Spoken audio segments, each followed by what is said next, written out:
Today I'm going to read from the poet Percy Shelley, a romantic poet writing at the beginning of the 19th century.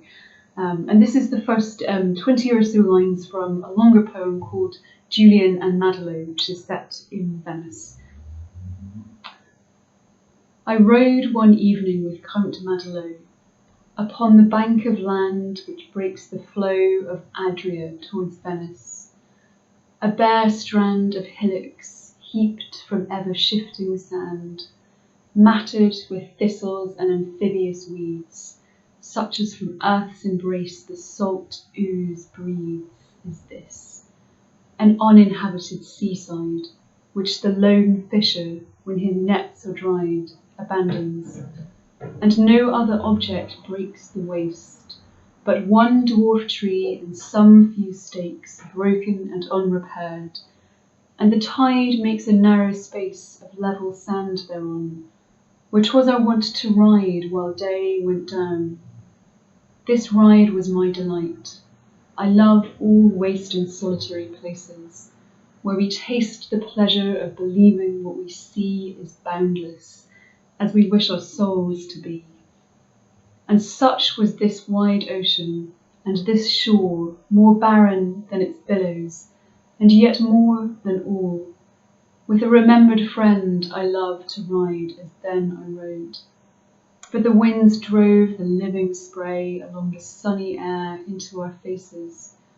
The blue heavens were bare, stripped to their depths by the awakening north, and from the waves, sound like delight broke forth, harmonizing with solitude, and sent into our hearts aerial merriment.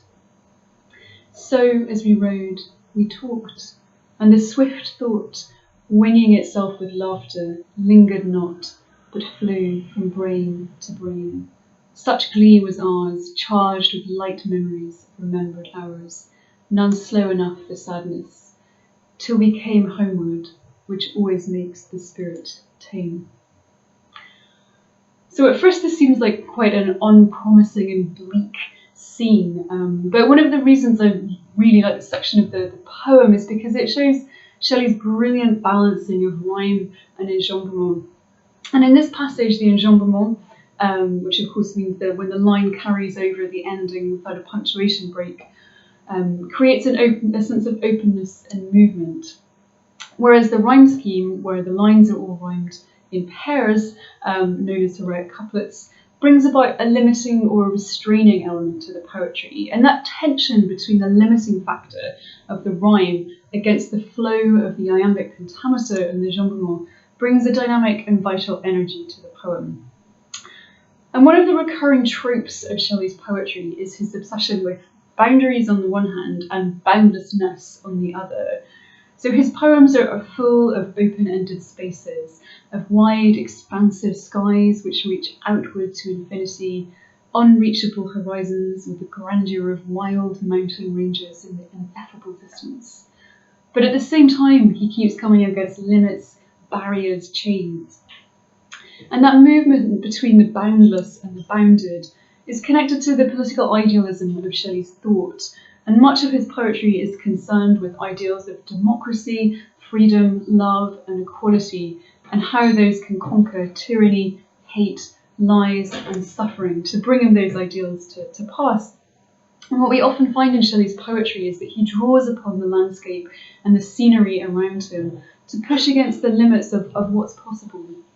And for him, to imagine different ways of being is to bring about the possibility of change. That's something we see later in the poem when he tells us that those who try may find how strong the chains are which our spirit bind, brittle perchance as straw. So transformations in perception and imagination create the conditions for political transformation. And the poem Julian and Madelon is set in a landscape which reflects the uncertainty of all human knowledge and certainty. And that phrase, the ever-shifting sand, evokes the unpredictability and unsettled nature of all philosophy and knowledge. And so we see the poet using enjambment at the end of each of the first three lines of the poem, and the elongation that creates makes the lines mimic the flowing motion of the waves of the Adria, which build the ever-shifting sand. And the open sounds of the rhyming words, the O vowels in Madelot and Flow, in the enjambement, contradict in a way the image of that protrusion of land which breaks the movement of the water. So again, we see that tension between barrier and openness. The closeness of nature and language come together in these couplets. So strand and sand, weeds and breeds. These rhymes emerge from the transient shaping of the strand and the fertile growth of the weeds. So what breeds from these connections is not only the strand, but rhyme itself. And Shelley goes on to tell us why he loves this scene. Love all wasted solitary places, where we taste the pleasure of believing what we see is boundless, as we wish our souls to be. So again, we see the enjambement here working alongside the meaning. So that open-ended line of what we see is boundless, and the way the line carries over the line break there, mimicking the boundless vision opened up by the verb see.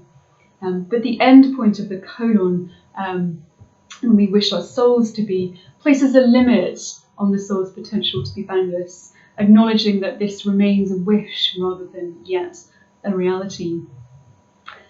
So when recollecting his ride through this scene with his friend, the wasted landscape is transformed into blue heavens and the awakening north, and becomes instead inspiration for new thought.